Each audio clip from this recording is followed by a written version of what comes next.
want to welcome Dallas Pruitt to the ConquerCast. You are that type of guy that instills belief in people that, you have for me. I want you to tell everyone kind of how we met and what we're doing, but just so those listening know, today at the Mountain Ops headquarters, we initiated a new advisory board with some pretty incredible individuals, and Dallas is one of those. And this advisory board is made up of individuals that can speak to realms of spiritual, physical, mental, social, and honestly, you can speak to all of those. But there's a real strong emphasis around the mental health side of things with you, and I won't give everything right now. I'll let you kind of dive into your story, but why don't you tell people how you and I met and where your connection to the Mountain Ops brand has been, what it's meant for you in your life. Well, thank you for the kind words, and today's been really fun. Yeah. It's been a very special day for me, and I think it's a special day for the Mountain Ops community. And yeah, my name's Dallas Pruitt, and Trevor and I have, it's hard to put a number on it now. It feels like it was so long ago. Kind of does, because it's like it feels like there was social media contact, we're reaching out, and it was like this. And then there was a gap, and then it's like, hey, we need to reconnect.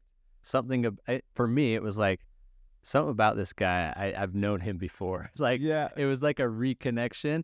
And I was like, hey, I don't know, just you're my type of people. We need to connect. We need to be working together. We need to be friends. Sometimes you say working together, and that's ultimately like we're trying to do some good things together, right? But like, you've become an incredible friend. And first and foremost, I appreciate that connection. Well, thank you so much. And yeah, the sentiments are mutual, and it was the same. You come across some people in your lifetime where you're, like you said, it's like there's a connection that's deeper than this life, than surface level, and that's definitely you. And I've always been a hunter. I'm Utah native. I grew up in a little town called Salem, Utah, and my dad took me into the woods. Are you still in Salem? We're in Spanish Fork, so it's not far. My wife's from Spanish Fork, and we're still local. And my dad took me into the woods my whole life. That was my childhood. I didn't love hunting as a kid. I would have rather been playing baseball or football or whatever it was, but I had that foundation. Yeah. And so when the Mountain Ops brand came to life in Utah, it was really cool for me because it was me. It was aimed at me, and it definitely spoke to me. And then life went on, and I don't know, I've had some crazy experiences in life where, call it an answer to a prayer, definitely an answer to a prayer, but I have never been a person who's been okay with the status quo, and I've always felt like there's something more for me to be doing, and I've always been interested in striving to tap into my potential as a person.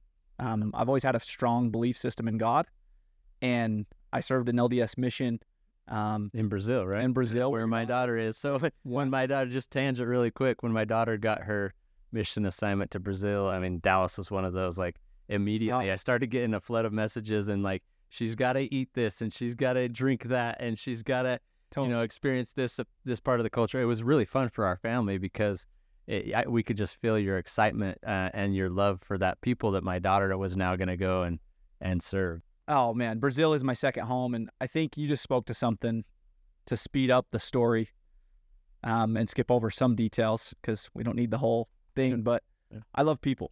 I have always loved people. It's hard for me not to get emotional when I talk about people because I just genuinely love people and want to see people succeed. For as long as I can remember, that's just who I've been. I believe that God gives us all gifts, and they're all different. I recognized early on that was something that God gave me, was a love for people. I always found myself mixing and mingling with every type of person and walk of life. I think that's why I love my mission so much and why it's so near and dear to my heart. Obviously, I love the gospel of Jesus Christ, and I want to spread that message. I love new experiences. And like I said, I've always been pretty ambitious, pretty driven, but very much one of my core drivers has been, how can I help people? How can I help them maximize their potential? And I know and have learned that through maximizing my own potential is one of those best ways that I can better show up to help others. So I went into education because of that. Like, that was my gift. And I thought, gosh, education's a great space. I can put that to work. And being driven, I was like, I'm just going to pick whatever the top position is in education and go strive to become that and try to make an impact. Which is what? Which was, for me, administration, like the administrative route in education, whether that was At the high school level, district level, or even like university level was something that I was interested in, becoming a professor. And then given my interests, I went into human behavior. Yeah. I have a background in special education, mild, moderate degree, and then I went and got my master's in education and administration. And I spent a big chunk of my professional career as the mental health specialist for Nebo School District in the state of Utah. It's a big school district. It's the second biggest school district, I believe, in the state. And I just found myself very fast in a spot where I was working with students who had some severe disabilities. I don't even like using that word, but that is what it was titled and labeled as. Schizophrenia, bipolar disorder, you name it. There was a plethora of difficulties that these kids faced, their families, and then the teachers and the administrators who were striving to help these students in a traditional classroom, which is tough sometimes, right? Yeah. Not everybody trying to fit a square peg into a round hole. Everybody's different. Yep. And I grew a deeper passion for people. I saw people differently. I saw these students who were amazing, and the world, the school, people saw them a little bit differently, and their true colors really started to shine. And I think that's what happens when you get at the ground level with people and you find empathy, and you strive to look at them through the eyes of our Savior, and the way he sees people. Yeah. And anyways, long story short, I worked my ranks. I worked myself through the ranks, and I loved my job. Yeah. I was trying to support a family, and I found myself in a really tough situation where I was working 2 jobs. I was working, teaching night school, teaching day school, paying for my master's degree, working at a gas station, trying to make ends meet and pay for all my education so that I could, do great work and create an income for my family. And I became quite frustrated. I went kind of to a dark place, and I just remember praying, just like, there's got to be something more. Like, I want to help people. I need to be able to support my family doing what it is I'm supposed to do. Like, Lord, please help me. And through prayer and tough situations, I just had a prompting one day to create a journaling system. I became really passionate about growth mindset, was a buzzword in education at the time.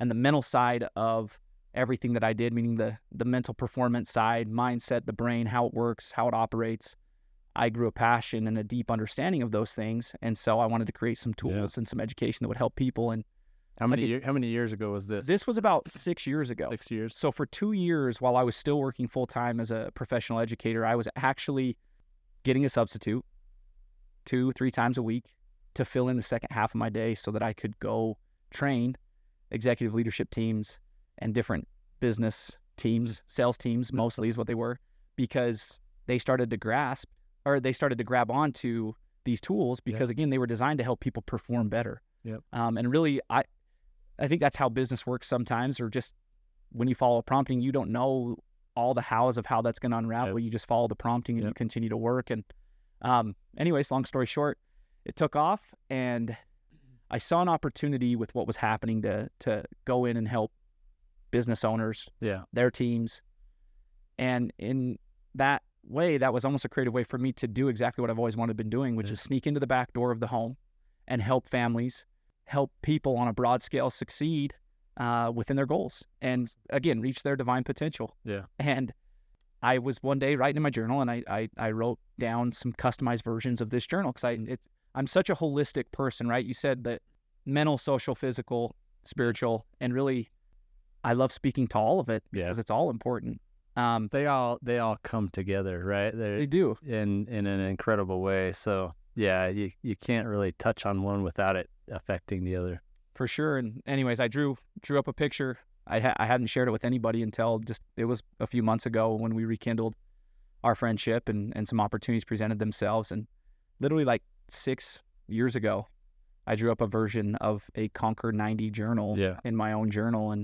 And here we are today. Which was incredible, because we came together, we talked about, what you were doing and how you were doing it. And then I think you went home and sent me that picture. Yeah. You're like, I had to go dig it up in my shelf. I went down it. And I had the Mountain Ops logo and had the a plant growing out of it for growth. And really cool. 6 or 7 years ago, and these full circle moments that occur in our life where It's amazing how God works to bring things about. And it's on his time. I mean, Yeah. you can try and rush the process, but he has plans and he's got a process. And I've learned over and over and over again that one of the best things we can do is partner with him and So get out of the way. part of and do the that, job. I mean, that takes some mental fortitude. So you're speaking to mental strength and mental fitness and mental growth. And how does somebody do that where it's like, okay, you draw that up, but you don't know how this is going to come about. You're hoping for things, you're waiting on things, you're being patient, you're enduring, like mentally, like how does somebody get through? Because I'm sure people listening right now, they're like, just want this to happen now, you know? Yeah. Well, I think patience is a word that comes to mind, but I think a lot of the times in our minds, patience doesn't look like perseverance, and it's really those two things are one and the same in my opinion and through my experiences. And so for me, I had patience with God and what he wanted from me and how he wanted to, have his hand in everything and be a part of that process with me, while simultaneously doing what I could do to control the outcomes that I could help produce and partner with him. And I think so patience and perseverance, my understanding of those two things has grown over the years, and I kept a long-term perspective. I knew and was very realistic and very honest with myself at the early onset that I didn't have a lot of experience in networking with other business owners and working in the world of business. I knew there was going to be a process ahead of me. And so every day, what I did do, and the journal, interestingly enough, helped me to succeed in achieving these goals throughout the duration of the last 6 years and growing this business, is I just controlled what I could control every single day. And then everything else, when I kneeled down at morning, at night, with that prayer in my heart, I just gave the rest to God. I literally just gave everything else to him. And beyond that, I mean, I was showing up within the confines of the things that I could control. Right. And I continued to do that every day in my home as a father.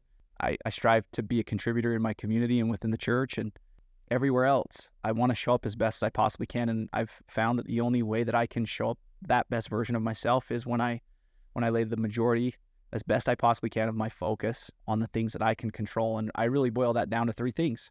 There's three things that I can control every single day. I can control what I think, I can control what I say, and I can control what I do.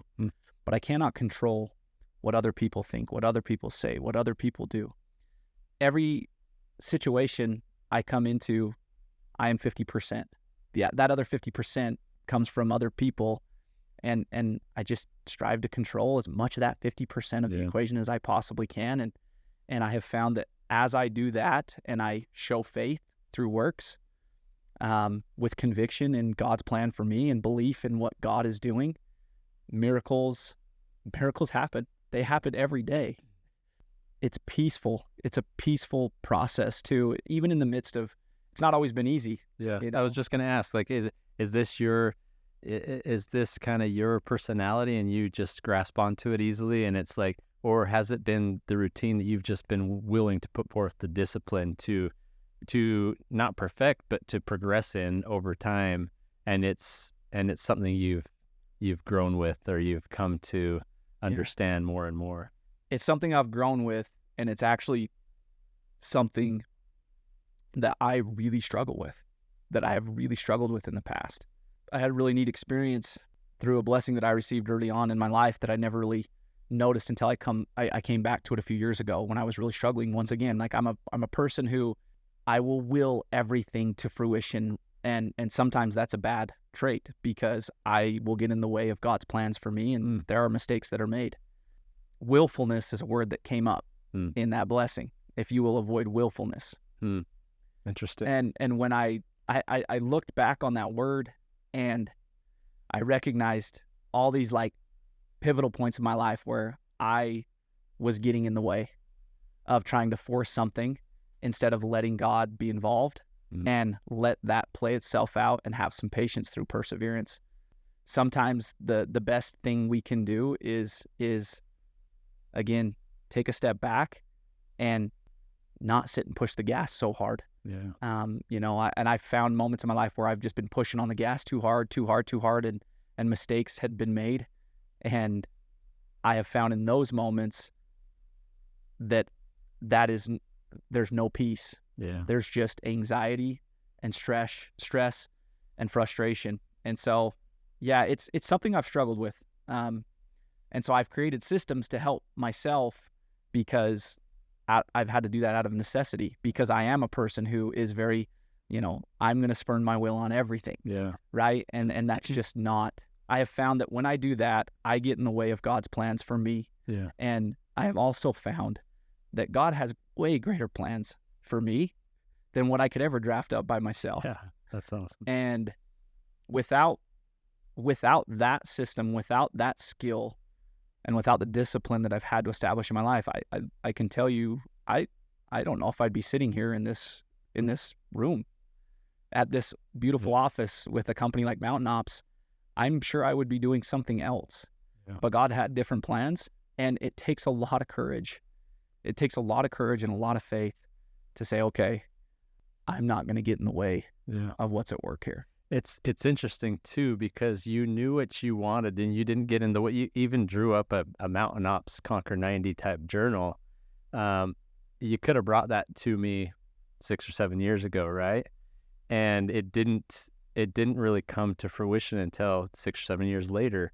That would take some patience. That would take some waiting upon the Lord. That would take some, how do I approach this? When do I do that? I mean, I honestly feel like whatever happened along the way, I don't know what the process was to ultimately bring us together, but it was whatever happened, whatever you learned, whatever I learned had to happen. And we just got to recognize that God has his timing and things come about at the right time, right? Because I think now us talking now at this time, we've launched the journal at the beginning of the year. We're going to bring it to light so more people know how to access it, how to use it. The timing was right now. I don't think for MTN Ops, it would have been ready, 5 or 6 years ago. I was starting to write my book at that time, and it just all of a sudden now comes to at this point where there's this Conquer 90 journal and it ties to the Conquer code and we bring it all together in the system. And you and I are both maybe in a better headspace or in a better workspace with our teams and everything to put this all together. But we had no clue at the time, And I found that in my life, just like what you're saying is you let God prevail.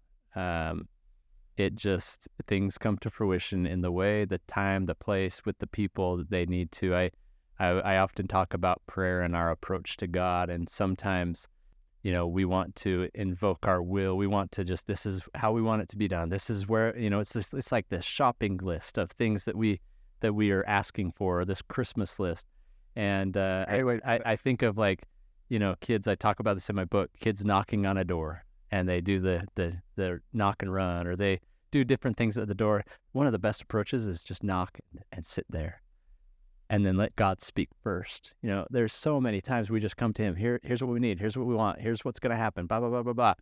Amen. We go on with our day. It's like, when was the last time we let God speak first? And then we take what he's telling us and it's like, okay, I wanted to do this, but I'm going to go this route. And now I'm going to go here. Yeah. And then you just said it's always bigger and better. It's like there's the bigger or better approach where kids take a water bottle and say, we're having a bigger, better party. We need something bigger or better than this. My daughter, I think it was a rubber band, started out with, came home with a TV. And, it went from this to that. But with God, it's always bigger, not just bigger or better. It's bigger and better. And maybe not what we imagined, but always what we needed, and always what is in our best benefit to bring us closer to him. I'm excited for this journal. I'm excited for the fact that you will be here along in this journey to help people understand how to utilize it. Maybe tell us a little bit about what goes into this and what you're planning on doing with MTN Ops on our advisory board. And you're going to come in and you're going to speak to this. And obviously you can hear from Dallas, it's not just the mental game's going to roll over into his relationship with God and family and all these things, which is incredible and social. I mean, you want to get out. You love people. Sure. You're a social person. I love that. MTN Ops is about community, so we need people that love people, And there's a matters. Connection. Yeah, it's through connection that we conquer, right? Yep. And there's a quote by, I'm forgetting who it's by. A man, a company, an organization filled with the love of God is not content with blessing his family alone, but ranges through the whole world, anxious to bless the human race. And so we're taking, I believe it's Joseph Smith that said that.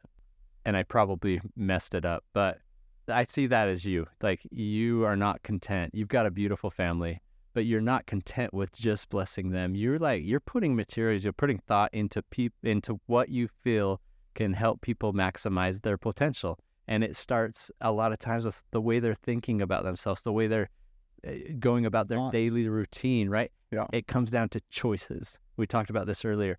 Choices that we make, and helping, having a routine and a system to follow helps you make the choices that guide you in the direction that you need to go. Yeah. So tell us about like what people will find in this, what you're excited about. And well, there's two quotes that came to mind when you shared all of that right there, and they are, we'll see if I butcher these quotes. We'll see if we can butcher more than one quote. We already have this episode. So the first one is, between stimulus and response lies our freedom and our power. Yeah. Right. And that's a Viktor Frankl quote. And I have always been inspired by his story. Yeah. The guy is absolutely amazing. What he survived and how he turned such a difficult situation in surviving a concentration camp into a life's work of helping others. But that is that space. Like, that is one of the main drivers in the work that I do, and that I'm so excited to bring to the Mountain Ops community, is that our thoughts literally dictate our lives. Yeah. They shape, our perspective shapes everything. And that's a choice. Thought is something we have control over. Yeah. It's like any other muscle. Our mind is like any other muscle in our body. If it is worked out properly, it is strengthened and it becomes strong. But if it isn't, it atrophies and it becomes weak. But I love that quote. I think with the journal, that's one of the most important things that the journal does, is it helps us every day come out of a situation, because every day's hard. Yep. I really just believe, like, if you're doing things right, another quote, Henry B. Eyring has a quote that is, if you're doing it right, it's always going to feel a little uphill. Always. Yep. And so the journal helps me to center myself on the control I have and what I am or am not doing to better my situation and just show up a little bit better every single day. But the other part to all of this is, and we really have highlighted it this entire conversation, is thinking, and I don't know who this quote is. This might be a Dallas Pruitt original. I have no clue over these years, but thinking can be an absolute mess. And I think everybody can agree. Many of us suffer from overthinking, overanalyzation, from the choices we feel like we need to be making, what the options are. Should I go with this? Should I go with that? Should I go that route? Should I go this route? What are the outcomes going to be of every single decision? Yeah. I've seen something on Instagram this week, like 85% of anything we think is going to happen is not going to actually occur. Yeah. So, but like the anxiety that we feel over, like, I conjure up in my mind all the time, like, okay, if I do this, this is going to happen. Or if I'm going to go on this new hunt, here's what it's going to look like. And this is where the bear's going to eat. And this is, it's like, we suffer way more in imagination. I go there and I'm like, well, this is a lot better than what I was thinking. In reality, yeah. And so if thinking is such a mess, which it is, it can become such a mess. What is powerful is noticing. Noticing is really powerful. And there's a difference. There's a difference between thinking and analyzing and looking at the situation and looking at our lives and like trying to decide best case scenario, what's going to happen, or what's worst case scenario going to happen, what decision I should make. And instead pulling yourself back and creating the skill set within your own life where every day, and I give this analogy, every day you get up into the stadium of your life, you're looking down on the field, your life's playing out, and you have you just have greater perspective of everything. And you start to take notice. You start to take notice of the blessings. You start to take notice of all the hand of God, literally, in your life, in all the details. You start to take notice of the blessings, the lessons learned, just everything. It's a different mental process, and it is absolutely liberating. It is empowering, and it weaponizes you to show up better, energized, and more optimistic, powerful, and more courageous and more faithful, because you are recognizing how life is happening for you and it's not happening to you. And that is why I created this so many years ago, is because I was in a spot in my life where I felt like life was happening to me. Yeah. My perspective was off. My perspective was completely off base. I felt like a victim. I felt like the world was unfair. Here I am, working 65, 70 hours a week trying to provide for my family of 4. And I had failed to recognize all the great blessings that God had placed in my life and how great I had it. And that was a horrible place to be in. Yeah. I needed a tool that was going to help me get myself out of that spot. And the second I started to engage with this process, it empowered me, it liberated me, and all I wanted to do was go take it to everybody else to make sure that nobody else had to be stuck in that situation again. That's cool. And that's why I've created... You're most powerfully positioned to serve the person you once were, or the person you are. At this moment, you're experiencing something, you're gaining... I mean, life's lessons or life's experiences, they give us perspective. We can earn empathy if we choose. But honestly, you have to notice.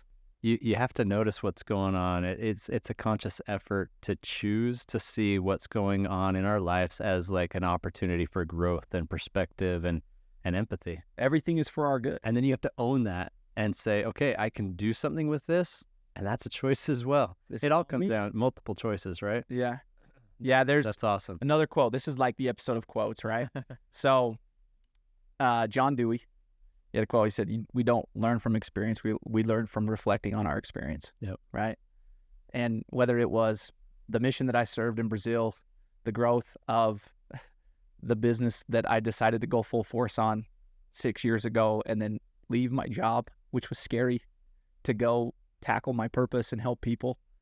It's the daily and weekly reflections of looking back on my experiences that has really empowered me to show up a little bit better every single day. And again, just notice God's hand. It's awesome. In all of it. And say that quote once more. We don't learn from experience. We learn from reflecting on our experience. And really, I believe that the journal, the Conquer 90 journal, and all the work that we're setting off to do is really designed to help people transform their relationship with challenge and change, because every single day they are going to, we all are going to be hit with adversity. Yeah. Life's going to throw us curveballs. We do not know what's around the corner. Yeah. God has different plans for all of us, but we can prepare for that. Yeah. And we can be better because of all of it. This is an incredible contribution from you to the Mountain Ops community, to all those that you're serving. And I take that quote that you just said, we don't learn from experience, we learn from reflecting upon it. Yep. We contribute by putting what we've reflected upon into practice. And so I think you take it a step, you've learned something, but what good is learning until you've then applied it and you're contributing, contribution over achievement any day. So you might have achieved this great learning experience, but then you got to use it, right? Totally. You got to own it. And I think that's what God's giving you as the gift is, notice this, you're experiencing this. Now reflect upon the experience.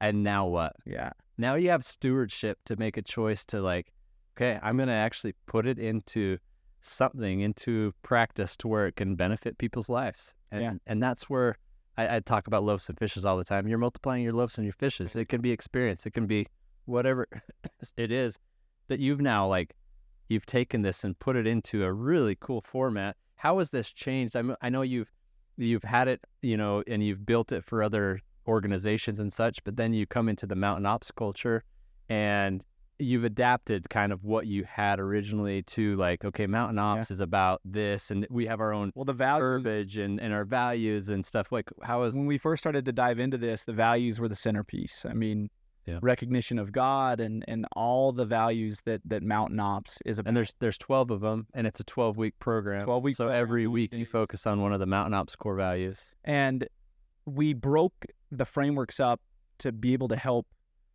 all of us conquer more, not just physically, but physically, spiritually, mentally, socially. Yeah.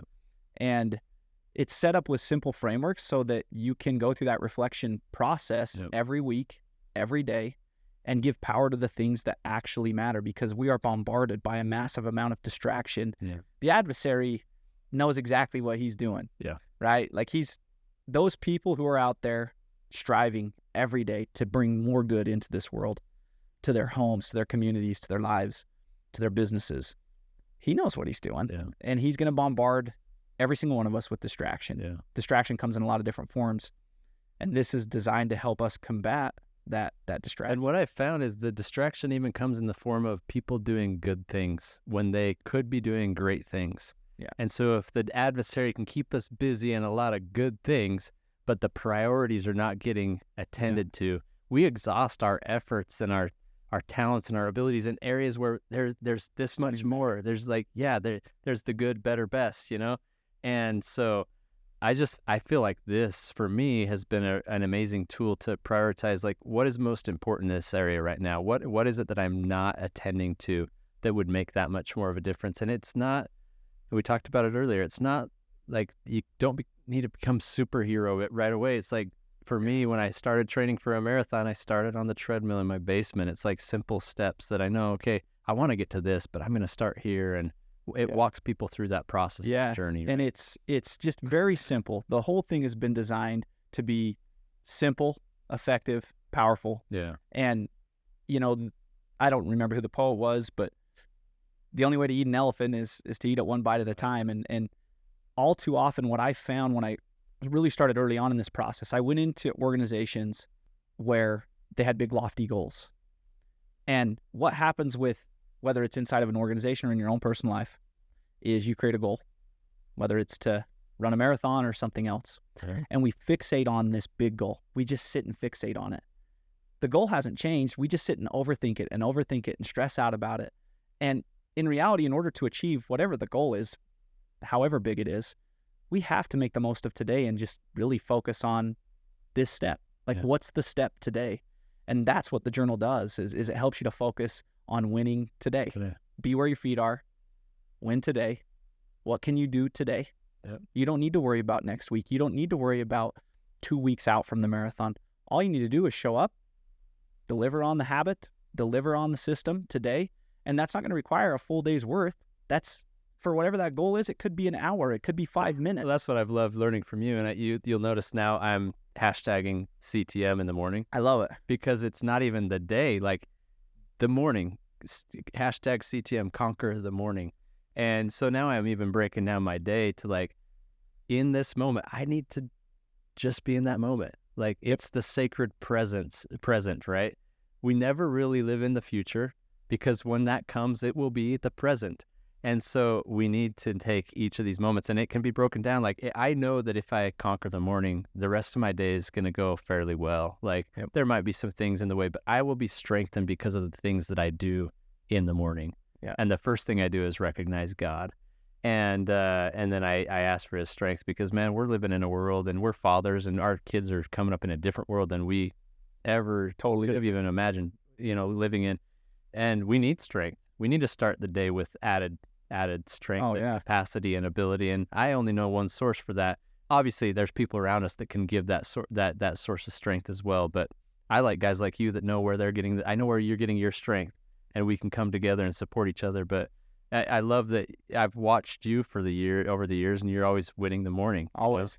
And so it's like, for me, then we just changed the words a little bit to match the culture to conquer the morning, CTM. Like, there's segments in the day. It's breaking it up. It's learning to just operate from a different system, right? Society teaches us a lot of things that aren't necessarily absolute truths. This is awesome for, like, all of us, anyone listening. But I love it when have you been able to apply this? Like, my most important role is husband, father, like the work within the walls of our own home. Are you utilizing something like this with your wife and kids? And how is that going? And those that are listening that are, husbands, fathers, wives, mothers, like, I want to more fully execute upon this. My family, we do the Conquer More Challenge like we do here at MTN Ops, and they all have their journals now, and so they've been utilizing them.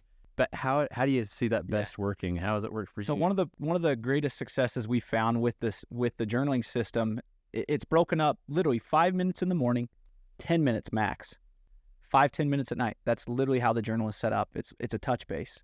And so at night, one of the greatest successes that we have found is going round table with our kids, and we'll put them through the whole process, right? They'll each identify a goal. We'll break it down, and for 90 days, we'll work on it. And sometimes my kids, they're 12, 10, 6, and 2. Yeah. So we do our best. Yep. But they're 12, 10, 6, and 2. Yeah. But one of the greatest successes that has been consistent is every night following the same framework and same process. That is, hey, guys, helping them wire their minds. What was the greatest lesson that you learned today? What was the best experience you had? What are you most grateful for? Touching base with each day comes with a quote, and just having a round table, like, what does that mean to you? and really feeding our minds and helping my children wire their minds to be proactive, to recognize God, to see how life is happening for them, to see that they have power of choice. They can use their agency every single day to respond to the adversity that is thrown their way instead of react to it. That's awesome. It is amazing. And I think one of the things that I would drive home with that is you can't have that type of round table with your kids or even yourself a couple days a week, and that's going to suffice and produce the type of benefit and result that you really want. Yeah. Again, I use the analogy, and I'll come back. I used it already, but I come back to it, is so many of us don't treat our minds the same way we treat our bodies. I go to the gym every day. I have for years now. I haven't always been that way, but ever since I decided to get my life in check, I've gone to the gym religiously 5 to 6 days a week. Yeah.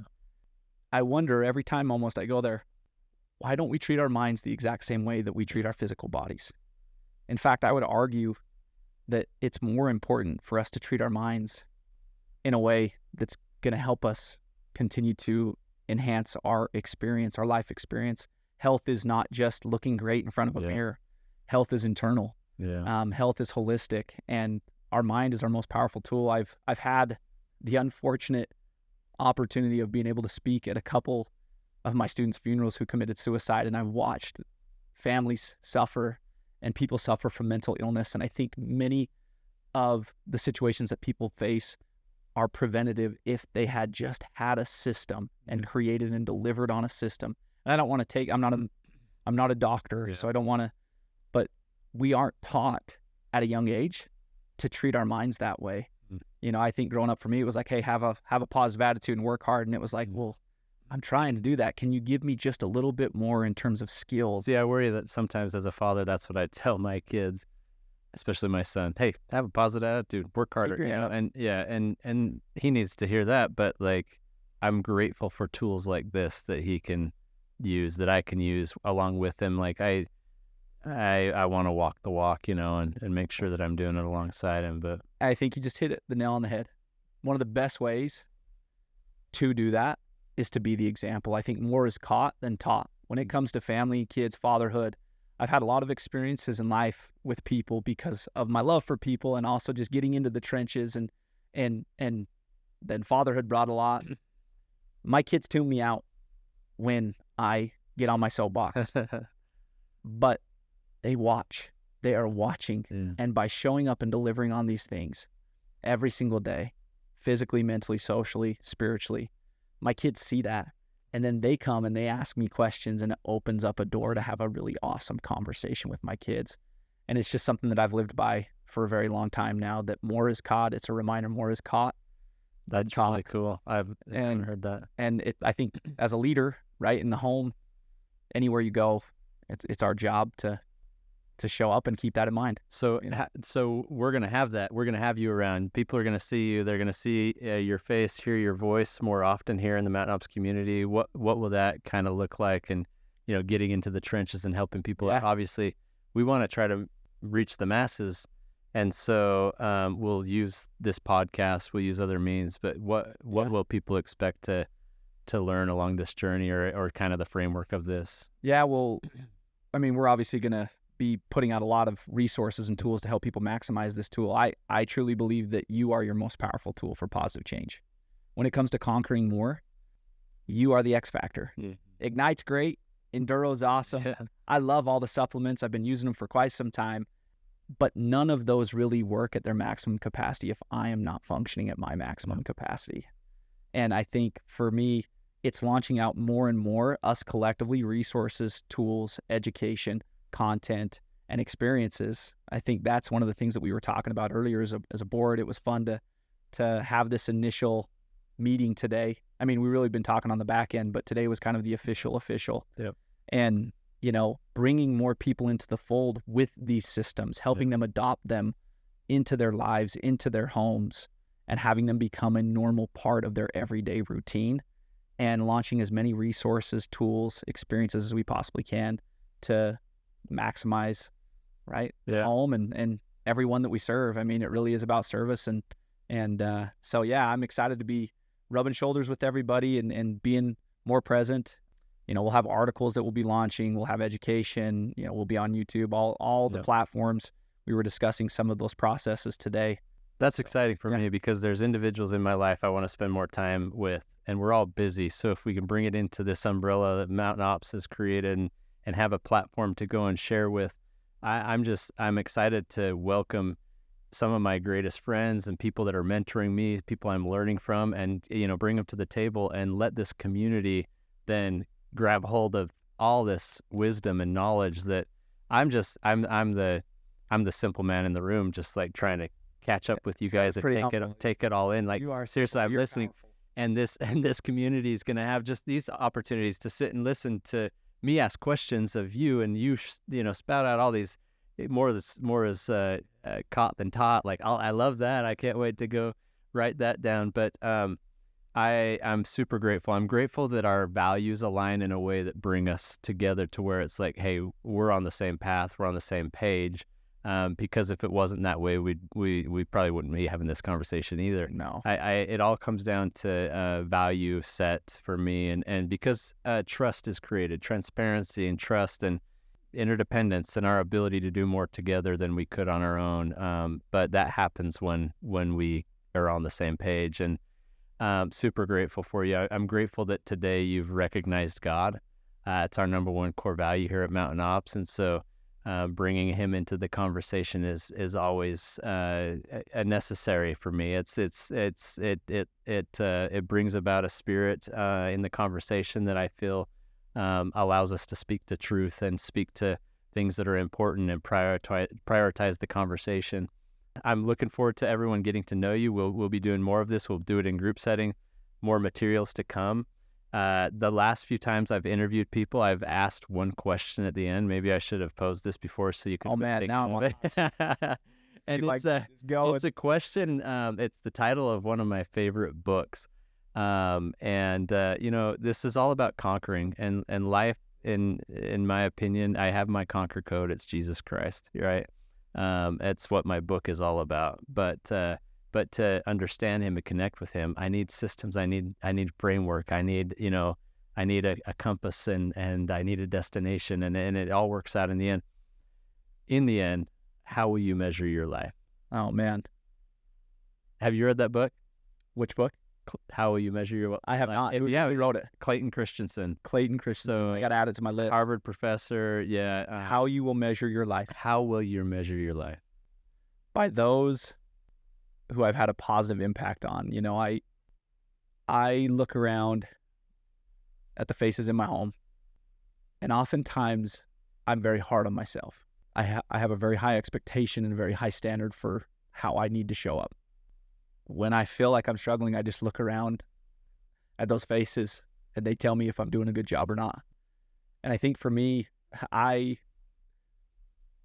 don't really care if people in the world remember my name and I'm famous and this and that. I literally just want to be remembered as a person who served, who when they were around me, they felt and saw their Savior Jesus Christ.